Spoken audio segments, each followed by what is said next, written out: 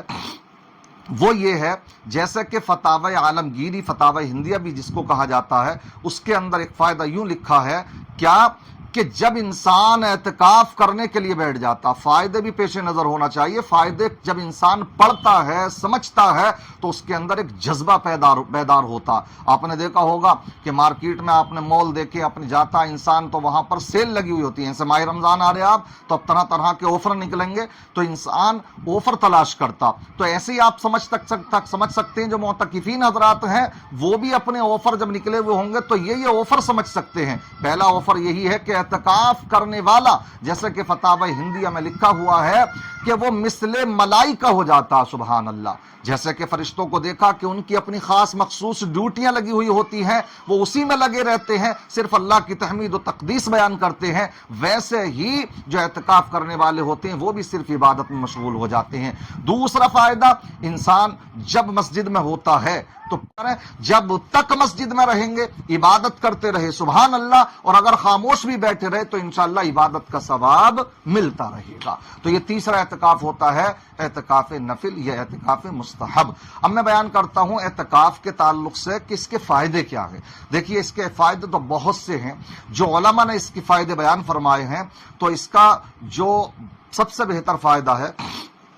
وہ یہ ہے، جیسے کہ فتاوی عالمگیری، فتاوی ہندیہ بھی جس کو کہا جاتا ہے، اس کے اندر ایک فائدہ یوں لکھا ہے کیا کہ جب انسان اعتکاف کرنے کے لیے بیٹھ جاتا، فائدے بھی پیش نظر ہونا چاہیے، فائدے جب انسان پڑھتا ہے سمجھتا ہے تو اس کے اندر ایک جذبہ بیدار ہوتا۔ آپ نے دیکھا ہوگا کہ مارکیٹ میں آپ نے مول دیکھے اپنے جاتا انسان تو وہاں پر سیل لگی ہوئی ہوتی ہے، جیسے ماہ رمضان آ رہے آپ تو اب طرح طرح کے آفر نکلیں گے تو انسان آفر تلاش کرتا۔ تو ایسے ہی آپ سمجھ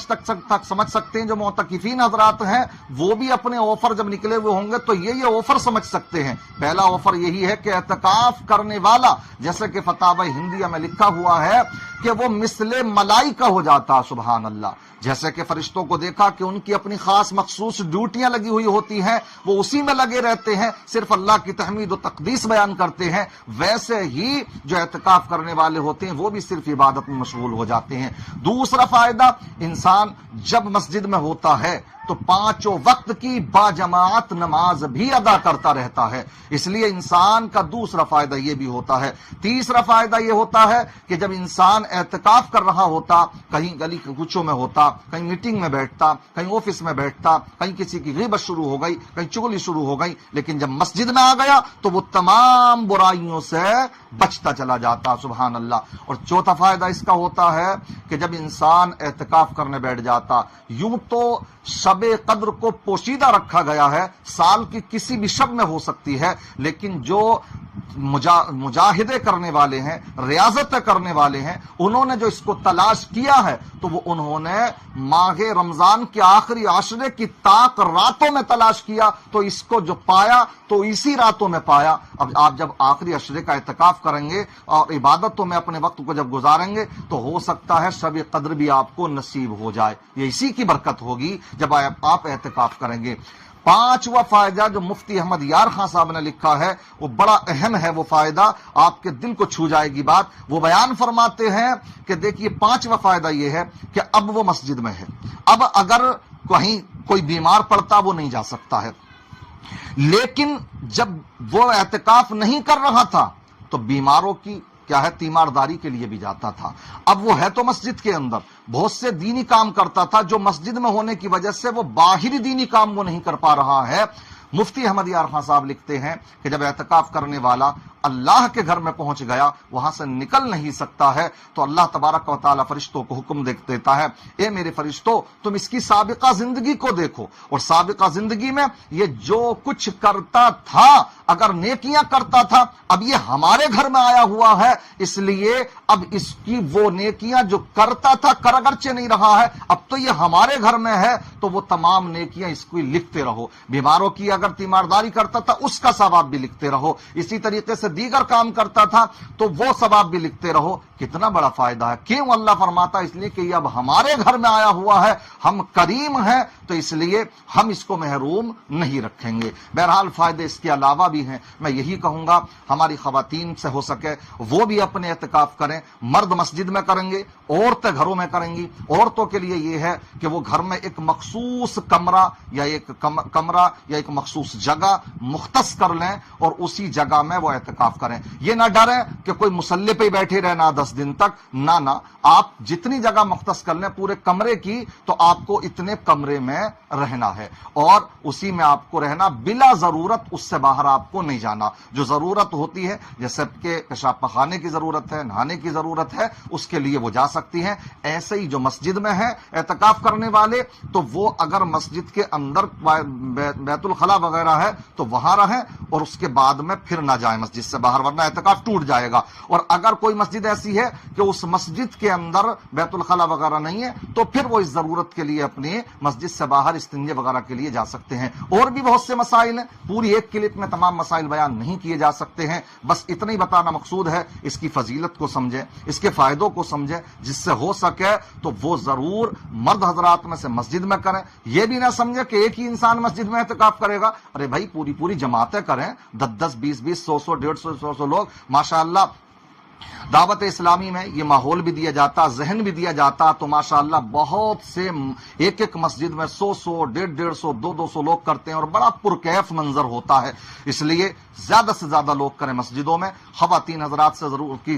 کو چاہیے کہ وہ کئی خواتین بیٹھ کر کے کریں، یا کم سے کم سب نہیں کر سکتی ہیں، گھر میں کئی خواتین ہیں تو یہ تو ہو سکتا ہے کہ نمبر لگا لیں کہ اس سال امی جان تم کر لو، اگلے سال میں کر لوں گی، اس لیے کہ گھر کے کام کاج بھی کرنا رہتے ہیں۔ بہرحال کریں، بڑی فضیلت ہے، خود بھی پڑھیں، ان باتوں کو سمجھ میں آ رہا ہو تو اپنے دوسروں تک بھی پہنچائیں، شیئر کریں، لائک کریں، اور کوئی بھی بات اگر پوچھنا ہے اعتکاف سے متعلق یا روزوں سے متعلق، آپ جو ہے کمنٹ کر کے سوال کر سکتے ہیں، انشاءاللہ آپ کی حتی المقدور خدمت کی جائے گی۔ اللہ کی بارگاہ میں دعا ہے، اور ساتھ میں کہوں گا، خاص کر کے اب میں یہ دعا کروں گا،